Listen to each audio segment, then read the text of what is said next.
How does the integral project bring about a transformation in the child? It's a good question, it's a deep question, it's a worthwhile question. I'm glad that people are asking questions like this, that how does some aspect of education lead to transformation? Because ultimately the goal of education has to be transformation, and transformation at the fundamental deeper level. It must touch the deeper layers of the individual, not transformation at the skin of things. That's also fine, there's no harm in that. But for real transformation, we have to do some real things. For deep transformation, we have to do things that touch the depths of an individual. And how does the integral project help to bring about this fundamental transformation? Well, actually, life brings about fundamental transformation, and there are many things in life when we undergo experiences, transformation happens. But when a child is small, when a child is learning, when a child is at school level, how does transformation happen? How can it happen? Right now we will confine ourselves to the integral project and look at how the integral project contributes to something like this. Firstly, the integral project helps the child to gain independence, intellectual independence, emotional independence, and also practical independence in being able to do things practically. How does that happen? Because there is the freedom to choose a topic and not just be given a topic or a curriculum or a syllabus. When that happens, there is a space inside the child which is touched. And what is that space? That is the space from where curiosity springs, from where inquiry springs, from where questions come, from where perhaps at a later stage a deeper search for the deeper things in life springs. So that space is touched, which would not be touched when you are always giving the map to the child. Here, firstly, the child has to decide what they want to, what the children want to study, they decide. So that's one aspect. Then they have to route the map. It's not like the destination is given and the map is given. You decide, I want to go there, and then you have to see what are the routes to go there, which means the children have to learn to plan. Now that gives a plan and then execute the plan. So that gives a certain amount of practical learning experience, experiential learning, and also finding out. You might set out with a plan, and when you are actually executing it, you realize some things work, some don't, some things you have to improvise on.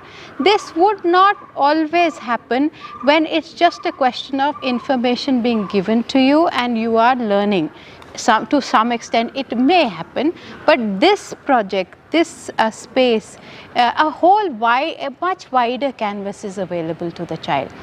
Now, the environment in which this integral project is carried out, because of the freedom. By environment, I don't mean just the physical environment, that you have grounds, you have a beautiful space, you may not have that.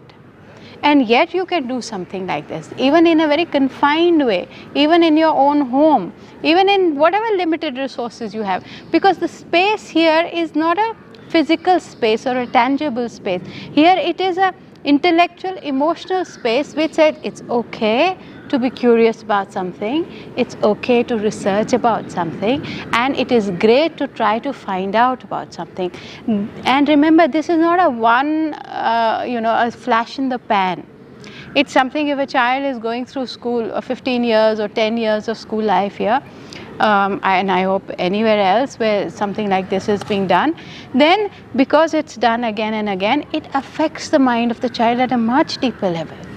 It's not a flash in the pan, it's not a one-off thing, because you're doing it regularly. So it will affect you at a deeper level. So that's how the integral education, the integral project helps. And one more important thing is, of course, you're working at a team with a team. Mostly they're working with a team, though they also have the freedom to be a lone wolf and do things on their own if they want to. But what happens when they're working with a team? They learn interpersonal skills. Sometimes they will argue with each other. They will have to go back to their teacher and say, he is not listening, he's not done his share of the research, I have to do it. You learn about human beings, you learn about human nature, you learn boys and girls working together, and you learn how to source, how to tap different sources. Who will you go to find answers? Where will you find them? Is it through books? Is it through people? And so on and so forth. So practical skills are learned, and not just theoretical knowledge is there. It's not just about being an armchair thinker. It's about being able to execute something. And I would say the most important aspect of the integral project, and not just the integral project but the other subjects which are also done in this space, is the habit, the encouragement to self-evaluate, to reflect, to think. That's important, because you will be able to see what you've done, how you've done it, you will review it, and you will tell yourself. And when there is a total journey involved, from where the curiosity springs from you and you seek your answers and you find your answers and then you reflect on them, there is a full circle that happens. And there is a reflection, the habit to reflect, to be able to see things, to look at the mirror in your own way. That contributes in a huge way this the mind's ability to look at the mind.